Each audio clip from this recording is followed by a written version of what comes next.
நேற்று இந்த பாடல் ரிலீஸ் பண்ண கிருபை செய்த இந்த பாட்டை என் நடைகளை ஸ்திரப்படுத்துமே,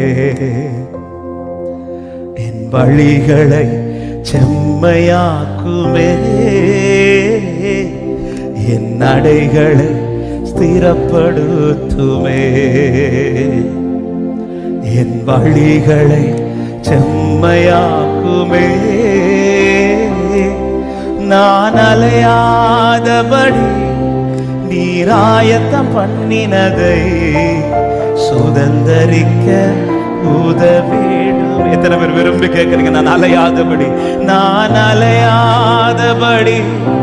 நீராயத்தம் பண்ணினதை சுதந்தரிக்க உதவிடும். ரெண்டு கரத்தை உயர்த்தி இயேசுவே, இயேசுவே நீர் வேண்டுமே, உம் வழிகளை எனக்கு காண்பிக்க. இயேசுவே, இயேசுவே நீர் போதுமே, உம் பாதையில் என்னை நட